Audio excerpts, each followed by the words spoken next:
Good morning, YouTube. I hope everybody has enjoyed their weekend so far. Excuse me.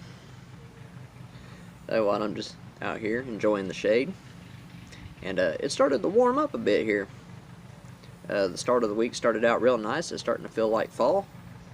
And then temperature shot back up again. So, go figure. you know. But, anyway. Today we got the history of tobacco, part 4. And this will probably be a little bit shorter of a video than what it normally is. I've been, like I said, really busy this past week, and I didn't get to do as much digging as I would have liked. And I didn't really want to rush anything extra, just trying to get it out there. So I just I'll just go until I get to where I made it, and then, we'll save the more for the next one. But got my coffee here in this here $7 City mug. Finally found a great big old case of the coffee creamer that I like. I think I mentioned before I like that International Delight Irish cream liquid creamer, and that I usually get it at Harps. Well, this last time we were at Sam's, they actually had a great big old case of it in stock, so went ahead and picked it up. I mean, can't go wrong with that, and you can never have too much. I tell you what, these dang bugs, I think I got one behind me, one flying around. I had a mosquito a while ago, but he disappeared whenever I lit this up. So, hopefully they'll leave us alone while we do the video here. Got the Savinelli Roma 310. Love this thing. It smokes great. And in it, got some Old Joe Krantz in there. My chicken scratch, if you can read it. Picked some of this up a while back and let it mellow out for a bit. What I like to do is get a couple more jars this size of it and get some age on it. Old Joe Krantz is real popular in our area, and it's usually gone pretty quick. Usually by the time I get there, I got, just enough time to grab a few ounces like this here, and it's gone the next time I come in. But I need to get me another couple ounces, stash it away, get some age on it so I can enjoy it later.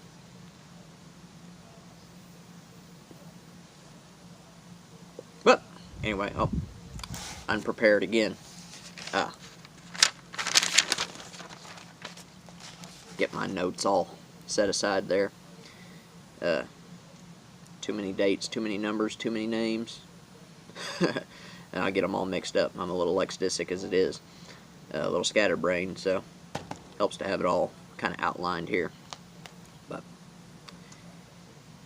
if you haven't already, sit back, light you up a pipe, and we'll go through History of Tobacco, Part 4.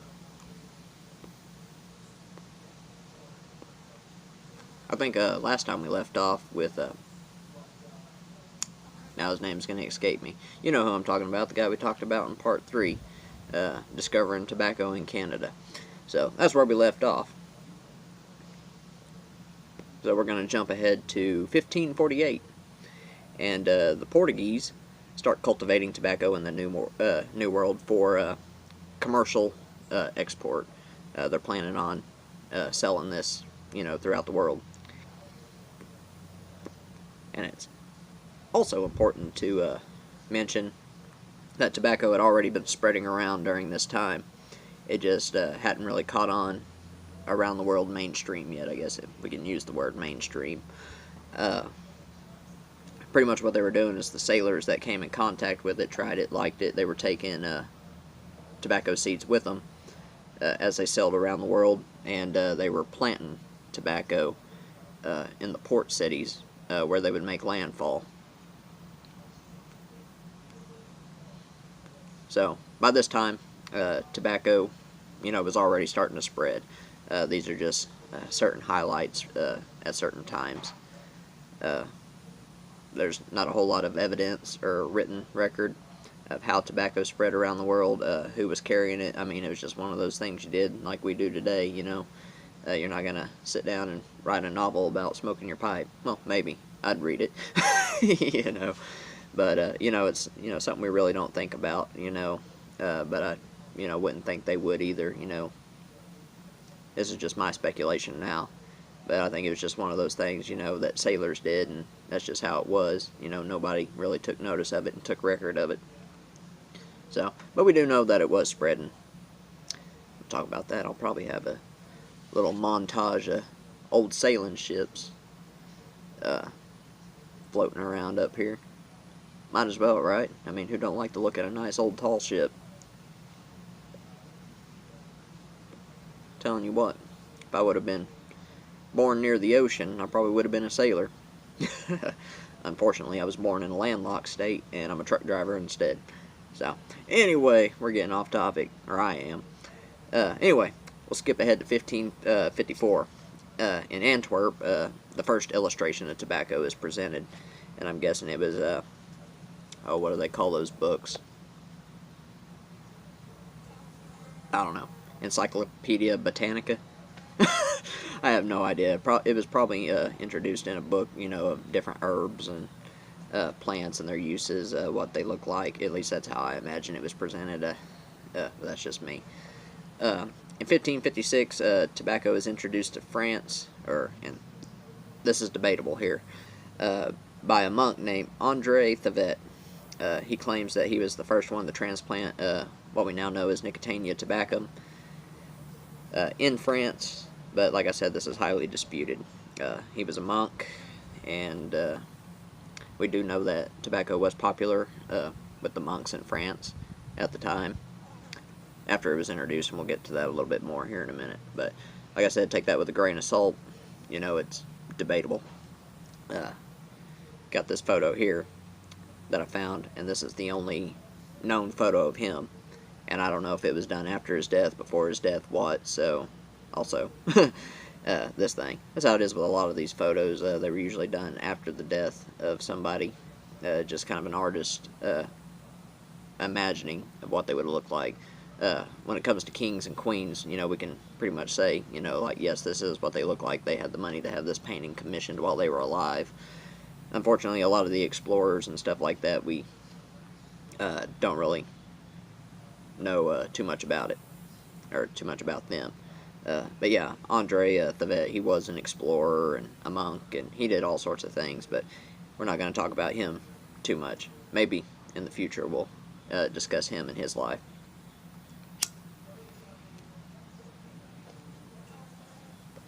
You know, but the main focus of this video today is going to be Jean Nicolas. And his full name with title is Jean Nicolas de Villemain. And I'm not really sure what that title means. But anyway, we'll get to that in a minute. He was born in 1530. He was a French diplomat and a writer, a scholar. You know, a very intelligent man. And he served as the French ambassador in Lisbon, Portugal, from 1559 to 1561 under King Henry II.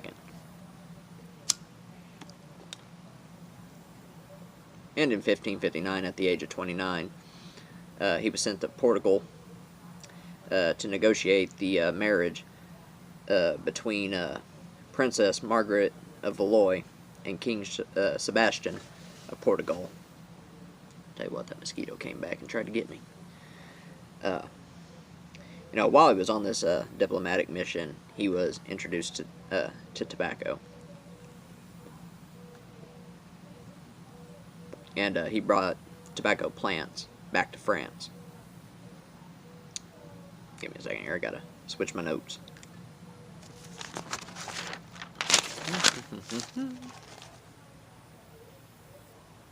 Tell you what, this old Joe Krantz here is hitting the spot.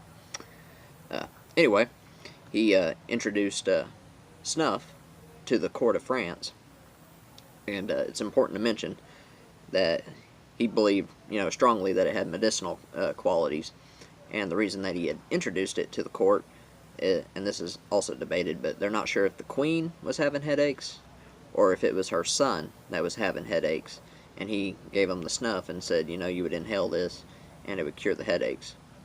And apparently it worked, because he received some pretty high praise for that whenever, you know, the headaches quit. And yeah, it just went from there. Monks started using it. You know, it was real popular among monks in France, and also among the public. It was kind of fascinating, but it was kind of like a high fashion statement. You know, maybe kind of something along the lines of what a Gucci bag or something like that would be nowadays. Uh, you know, it was what the in crowd did. If you were somebody, you were using tobacco. And since it, you know, kind of had that effect on people, and people were using it this way, it kind of made Jean Nicot an instant celebrity. So, I think we mentioned Andre Thavet a while ago. You know, he claims to be the first one that introduced tobacco into France, but it's Jean Nicot that is credited with it, and that's why the tobacco plant would eventually become or be named after him, Nicotiana tabacum, Nicotiana rustica, and the chemical nicotine is, you know, how it got its name. It's named after Jean Nicot.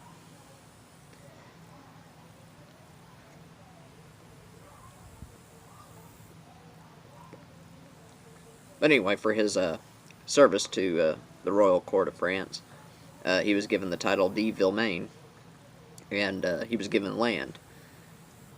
And as far as we know, he spent the rest of his life just kicked back, chilling, and enjoying himself. And later on in life, or a few years later anyway, he is actually credited with writing and, you know, getting together one of the very first French dictionaries. So if you're going to sit down and write a dictionary, we know you had plenty of time on your hands. But yeah, he took care of that a little bit, excuse me, later in life.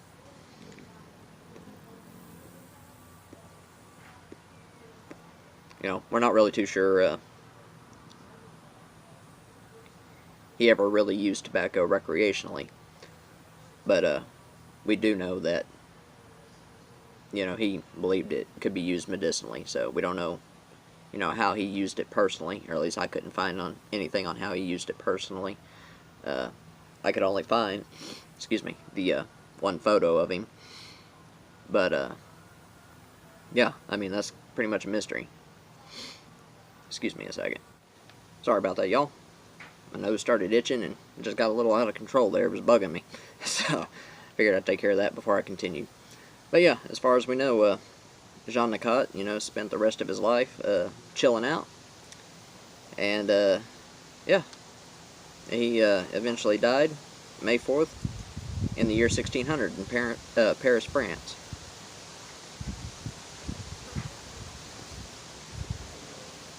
And unfortunately, that is as far as I made it this week. So I was hoping to get a little bit more, but really busy. So just a quick recap. We covered tobacco a little bit in the prehistory time of the Americas, up to the point where the Europeans discovered it. We kind of discussed how Spain reacted whenever they came across it, the Portuguese, how it was discovered, you know, by the French explorer. And I think this next time we will get to a pretty interesting character, but we'll cross that bridge when we get there. We'll talk about that next time. But anyway, y'all, I'm going to go ahead and get on off here. Y'all enjoy the rest of your weekend. Enjoy you a nice pipe, and we will talk to y'all later.